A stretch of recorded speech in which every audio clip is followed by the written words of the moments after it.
All right, welcome back to Transparent Tuesday, where I answer all of your personal questions in all honesty. Now, I'm gonna go ahead and jump right into it because I'm a little bit behind. I've got questions sitting from July 6th. And so I'm gonna go ahead and knock out a few, and then I'm introducing Transparent Thursday to handle all of the questions that are coming in, because I really want to provide you any feedback or knowledge that I can to help all of you in your situation. So today I got on my spectacles, as you can see. I look like a totally different bitch tonight. It's called It's a Snack. First question of the night. This one's a bit long, but trust me, the details will keep you into it. Let's go. A few months ago, I finally set up a Twitter account. To my surprise, one of the few that contacted me was a well-known reporter. He told me how much he liked my picture and how sexy I was. It made me feel sexy and desired. For the next few days, we tweeted back and forth about his life and my life and so on. Well, one thing led to another. We ended up sexting, although I'm not sure if it's sexting on Twitter. Hold that thought, because I'm gonna fucking address that shit in a second. Anyway, as the week went on, he asked me to come to New York City to visit him. I told him I couldn't. The whole time we were tweeting, I felt guilty and knew if my husband found out, it would hurt him. Well, I would imagine so if he fucking loves you, okay?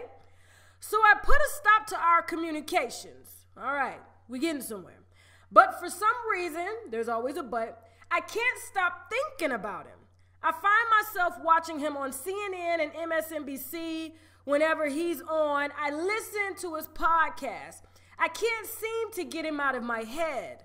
My husband is a good man who has given once a foster child the white picket fence I've dreamed about. And I love my husband. For the past few years, I've been in and out of the hospital, from giving birth to having to stay an extra week due to complications. Anyway, throughout those 4 years, he had taken care of me and our son. Not once did he complain. Before all of this, I was kickboxing as a form of working out, but after being in bed, I gained weight. My husband found out about the sexting. He was crushed. I begged him to forgive me, and now we are working on us. So tell me, why in the hell am I still thinking about this reporter? I listen to his podcast and I comment on some of his Twitter posts. I am ashamed and disgusted that I want this man that I've never met so badly. Help me, Tasha. I'm gonna fucking help you, okay? Now, I know you see me go in on men a lot. And I do, because most of the stories that I'm giving,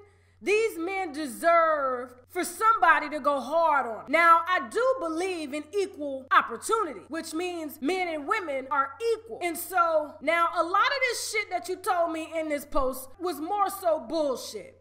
You were a foster child, he gave you a great life, he made you feel sexy, and so on. Well, I'm gonna tell you what the fuck happened here. The instant you said that this man was a reporter and that you watch him on MSNBC and CNN, which he is a fucking dumbass to be sexting a married woman via Twitter, and all it takes is for a hacker to hack his fucking account and share these tweets, and then he's out of a job over some pussy he ain't never met. Just like you about to lose a marriage in that white picket fence over some dick you ain't never fucking met. He works for CNN and MSNBC, which means, listen, he's skilled in communication, which means this man can communicate and has a natural gift, especially if he works for news outlets like that and he has a podcast, drawing whoever is listening to him or reading what the fuck he's writing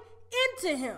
He's a fucking storyteller. So he can sext you all the stories, and you don't even have to know what he looks like, but because his gift is communication, he'll be able to lure any bitch in that he's never fucking met by keyboard, by Twitter, by Facebook. And this is how you wound up in one of them situations that Usher and R. Kelly got those fucking women in, because you falling for a fairy tale story that this man has gone to school for 6 years to learn. Now, I'm glad that your husband was man enough to forgive you for this stupid ass, I wouldn't even say it's a mistake, intentional decision that you made, because it seems like you got a lot of fucking time on your hands, which means if you got time to sex, you ain't working. Okay? Which means you need to find something to occupy your mind so that you don't need a man to make you feel sexy and loved and wanted via fucking Twitter, and he has a degree in communicating, and that's the reason why he got the fucking high-paying job at CNN and MSNBC, is because he's able to draw anybody in just by fucking talking. Now, your ass need to figure out what you need to do in order to keep your mind occupied until your man can get home and hit this shit. Now, the next time your ass fuck up like this, your husband honestly needs to leave, because it's not him. It's you, and ain't shit he can do to fix you. You are the only person that can fix you and be secure in you, and not need somebody halfway across the fucking United States to tell you that you beautiful, and this man done put you up in a house with a white picket fence, and he ain't brought no, and you don't know about no side pieces on his end, which means that he fucking loves you. Now, you better be careful. It's no different than falling for a fucking pastor. That's why the pastor's able to sleep with all those women in fucking church, because he mind fucks them with his words. Next question. Tasha, my sis and I have different views on a certain situation. If two friends, same sex, get drunk and have a one-time fling, does it make them gay? My sis thinks that if they were drunk and experimenting and never do it again, then no. But I think if two men do it, it's gay as hell, even being one time. But if women do it, then it's not. My point of view is a little hypocritical, but it's how I feel. What's your opinion? This is a cute question. It sounds like it's from two young minds who obviously just want some answers about life. Now, I would honestly have to say it really depends on the person, because when you're under the influence of drugs and alcohol, being a female, a lot of times females end up in situations where men can do things to them, let alone women of the same sex. So if a woman is drunk and she ends up sleeping with another woman, and she didn't intentionally sleep with another woman,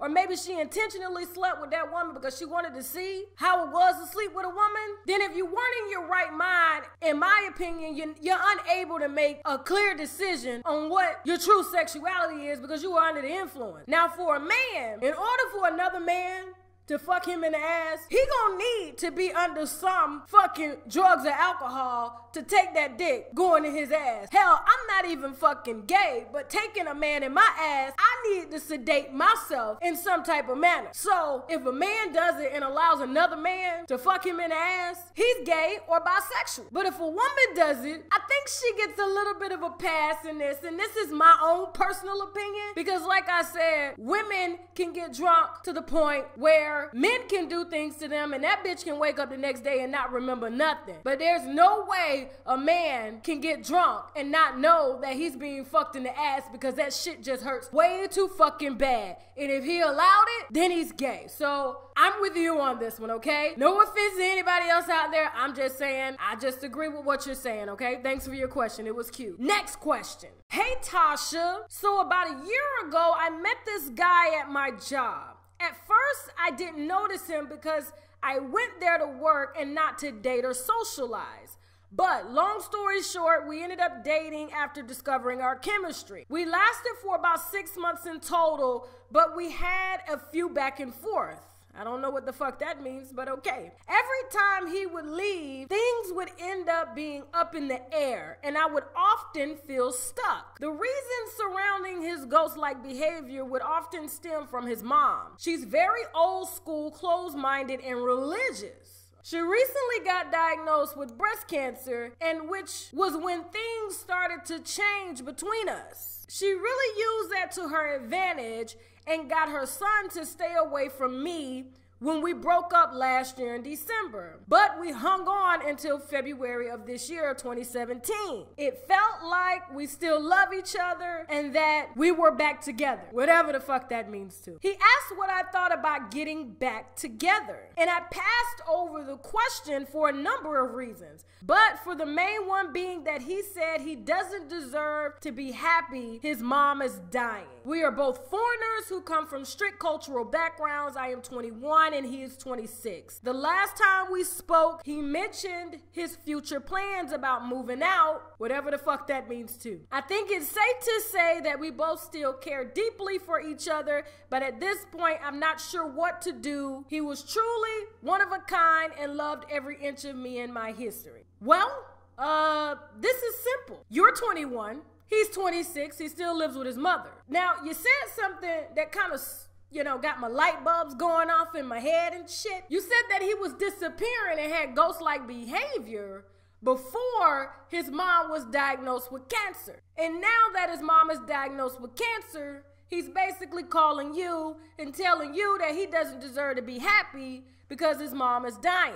Well, he's going through a hard time, but it doesn't explain his ghost-like behavior before the mom was diagnosed. Now, I understand his mom being strict, but you can only be strict to a certain extent to a 26-year-old. But let me back that up, because this 26-year-old is living in her house, so she can be as strict as she want to be. So if mama say you ain't good for him, he gonna have to listen because he ain't got nowhere to put your ass because she ain't gonna let you live in that house. Now, this message is truly for you. You say you 21 and he 26. I need to ask you, why in the fuck are you allowing your mind to fester all of these what ifs and you're 21 years old? You don't need to be thinking about settling down or falling in love with nobody until you got yourself together, which means you need to go back to just working and figuring out your life and date and play and not worry about somebody who's 26, who's living with his mom, who can't offer you shit because he ain't got shit to offer you and is probably gonna give you the shit that his mama gave him. Girl, enjoy your fucking youth and leave this boy alone, because that's truly what he is, a fucking boy, as you are a girl. That's all I have for tonight, and I'll continue with more questions on Thursday, which is Transparent Thursday now. Now I gotta go. Now before I go, I am still drinking the APOTHIC Dark, okay? I'm almost done with this bottle, as you can see. I done made so many videos the last few days on this bottle, and I gotta tell you, it's my favorite. This is the APOTHIC Dark. It tastes like dark chocolate, coffee, blackberries, and blueberries, and it's very smooth and full-bodied, okay? I paid about $9 for this wine. You can get it at your local grocery store for the same price. I'll actually leave the link below, and you'll see that when you Google it, this wine goes for no more than $11, okay? I highly, with everything in me, recommend that you try this wine, and when you do, email me and let me know what you think, okay? Thank you all so much for watching, okay? If you like the video, subscribe. You can also find me on Facebook, Instagram, Twitter, and Snapchat at Unwind with Tasha K. You can also send me your questions via my website, unwindwithTashaK.com, and I will get back to you and let you know when your question will be live, because I am going to answer every single question. Even if it takes me a damn month to get back to you, I will do my best to answer you because I fucking care. I really do. And if you didn't like the video, you can still subscribe anyway, just so you can cuss my ass out. Not that I'm gonna really give a damn. Anyway, now I gotta go. Bye.